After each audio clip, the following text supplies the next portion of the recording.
नमस्कार दोस्तों, आप सभी का स्वागत है हमारे YouTube चैनल एग्जाम नॉलेज। मैं हूं सूर्या सिंह। तो जैसे कि आप लोगों से वादा किया था कि हमने जितने चैप्टर हमने एनसीईआरटी के हमारे अतीत के पढ़ाए हैं उन सब के हर टॉपिक के हम 10 एमसीक्यू के वीडियो जरूर लाएंगे। जैसे कि वो समय अब आ गया आपके सामने।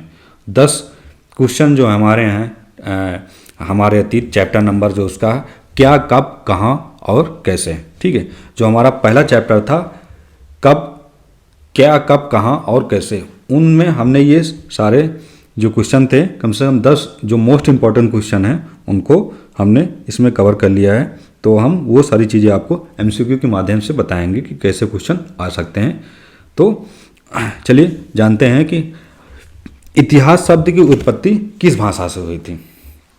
अगर हम बात करें कि जो इतिहास शब्द की जो उत्पत्ति हुई थी वो किस भाषा से हुई थी, तो आप लोग कमेंट करके बताएंगे, नहीं बता पाएंगे तो चलिए हम बताते हैं और आप लोग भी इसको बहुत ही आसानी तरीके से समझेंगे और प्रयास करेंगे समझने का। ठीक है, ऐसे ही क्वेश्चन हमारे एग्जाम पेपर में आते रहते हैं। तो इतिहास शब्द की जो उत्पत्ति किस भाषा से हुई थी, तो ऑप्शन ए लैटिन भाषा, ग्रीक, संस्कृत भाषा और फारसी भाषा। हमारा जो इसका सही आंसर होगा वो होगा बी, ऑप्शन बी, यानी कि ग्रीक भाषा। ग्रीक भाषा यानी इतिहास शब्द की जो उत्पत्ति हुई थी वो किस भाषा में हुई थी, ग्रीक भाषा में। ठीक है, अब हम बात करते हैं क्वेश्चन नंबर 2। क्वेश्चन नंबर जो 2 है, पुरातत्वविद मुख्य रूप से किसका अध्ययन करते थे।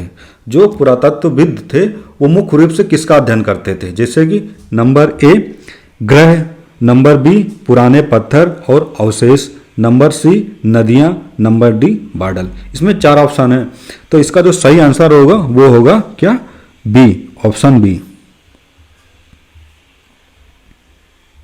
ऑप्शन बी, यानी कि पुराने पत्थर और अवशेषों से मुख्य रूप से इसका एक अध्ययन था। ठीक है, अब हम बात करते हैं क्वेश्चन नंबर 3, सिंधु नदी किस दिशा में बहती है। आप लोग बताएंगे, अगर आप लोगों ने हमारी जो वीडियो देखी होगी चैप्टर 1 एनसीईआरटी का, तो जरूर आप लोग को पता होगा कि सिंधु नदी किस दिशा में बहती है। सिंधु नदी किस दिशा में बहती है, जैसे कि ऑप्शन ए उत्तर, उत्तर से दक्षिण, ऑप्शन बी दक्षिण से उत्तर, ऑप्शन सी पूरब से पश्चिम, ऑप्शन डी पश्चिम से पूरब। ठीक है, तो जिन लोगों ने हमारी वीडियो देखी होगी चैप्टर 1 की उन लोगों को पता होगा कि सिंधु नदी किस दिशा में बहती है। ठीक है, सिंधु नदी जो है वो ऑप्शन ए यानी कि उत्तर से दक्षिण की दिशा में बहती है। सिंधु नदी जो है वो उत्तर से दक्षिण की दिशा में बहती है। ठीक है, अब हम बात करेंगे क्वेश्चन नंबर 4 में दिया है कि इतिहासकार अतीत को समझने के लिए किसका उपयोग करते थे। जो इतिहासकार लोग होते थे वो अतीत को जानने के लिए, समझने के लिए किस चीज का वो उपयोग करते थे, जैसे कि कहानियां, प्रमाण, चित्र, नक्शे। अब आप लोग देखे होंगे तो ये चारों चीजें जो 4 ऑप्शन है ये चारों आपको सही लग रहा होगा कि कहानियां भी हो सकती हैं, प्रमाण भी हो सकते हैं, चित्र भी हो सकते हैं, नक्शे भी हो सकते हैं। ठीक है, तो जो हम क्वेश्चन नंबर 4 है वो हम पढ़ेंगे। जो इसका सही आंसर होगा वो होगा, क्या होगा, प्रमाण। इसका सही आंसर जो होगा वो होगा प्रमाण, यानी कि अतीत को समझने के लिए हम क्या, किसका उपयोग, जो चीजें प्रमाण के रूप में हमें दिखती थी, मिलती थी, उससे हम समझते थे कि अतीत में चीजें होती रहती थी।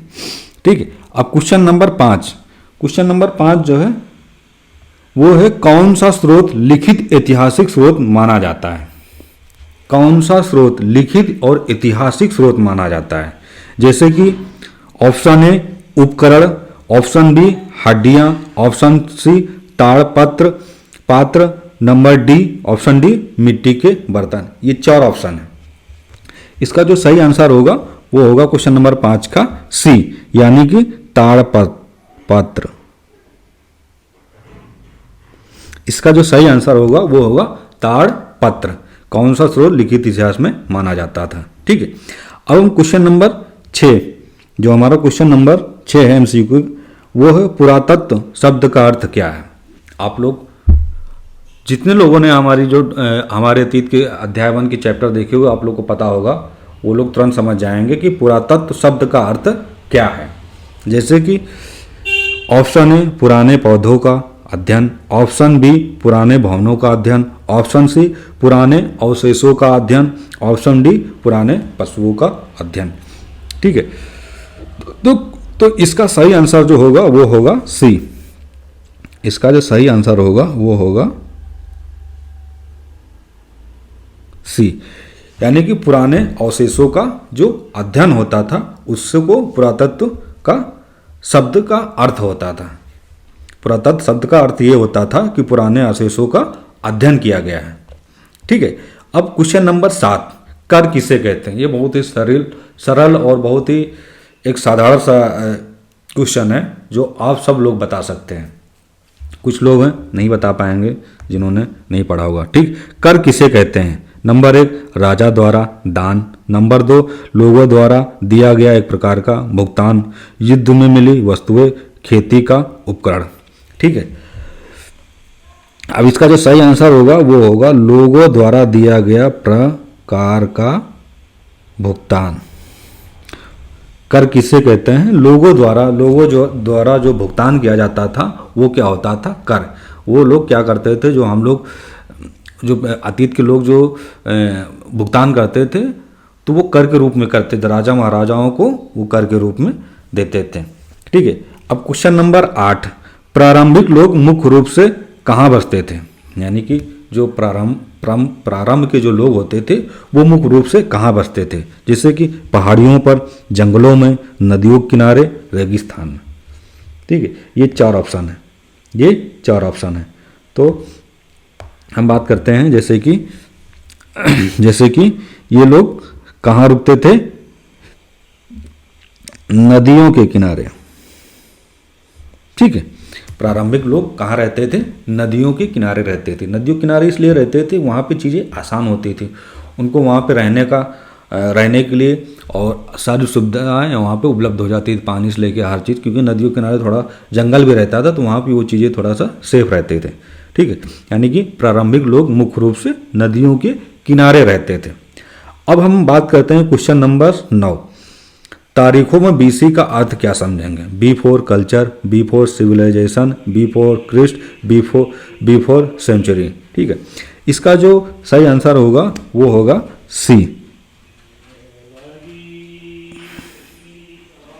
B for Christ. Before Christ, तारीखों का बीसी का अर्थ यही होगा। ठीक है, अब हम क्वेश्चन नंबर जो 10 है ये लास्ट है। जैसे कि हमने 10 MCQ बताए थे कि 10 MCQ हर टॉपिक से कवर करने की पूरी कोशिश होगी। ठीक है, तो इसी इतिहास को समझने के लिए सबसे महत्वपूर्ण चीज़ क्या है। ये ऐसे क्वेश्चन आते हैं, मनोरंजन, खोज, प्रमाण, कल्पना। ठीक है, ये आप लोग कमेंट करके बताएंगे या क्वेश्चन इसका आंसर ये हम बता दें।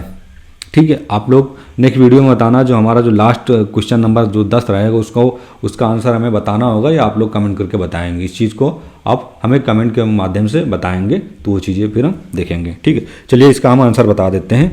इतिहास को समझने के लिए सबसे महत्वपूर्ण चीज़ जो होती थी वो होती थी, क्या होती थी, प्रमाण। ठीक है, प्रमाण, यानी कि इतिहास को समझने के लिए हमें सबसे महत्वपूर्ण चीज़ क्या होती थी, वो प्रमाण। जिस चीज़ का अगर हमें प्रमाण मिलता तो उस चीज़ को हम आसानी से उसके इतिहास के बारे में समझने में हमें आसानी हो जाती थी। प्रमाण के माध्यम से इतिहास को समझने में बहुत आसानी होती थी। ठीक है, ये हमारे 10 जो MCQ थे चैप्टर 1 की वो फाइनली कंप्लीट हुए। ठीक है, हमारा जो चैनल है वो है एग्जाम नॉलेज। प्लीज़ आप लोग इसको लाइक करिए, सब्सक्राइब करिए, कमेंट करिए। और ये मेरा टेलीग्राम भी चैनल है एग्जाम नॉलेज के नाम से। ठीक है, आप लोग इसको जाकर टेलीग्राम पे सर्च करेंगे तो मिल जाएगा, टेलीग्राम के नाम से, टेलीग्राम पे एग्जाम नॉलेज के नाम से। ठीक है, तो फाइनली ये 10 क्वेश्चन जो हमारे थे चैप्टर 1 के ये हमारे कंप्लीट हुए। तो अब हम मिलेंगे नेक्स्ट चैप्टर नंबर 2 में, जो हमारे MCQ 10 होंगे उसको हम पढ़ेंगे। तो प्लीज़ आप लोग लाइक करिए, सब्सक्राइब करिए, कमेंट करिए और हमें बताइए कैसा लगा आपको, और जो चीज़ें हों तो वो भी बताइए कि हमें किस टॉपिक को कवर करना है। तो मिलते हैं फिर नए एक टॉपिक के साथ। जय हिंद, जय भारत।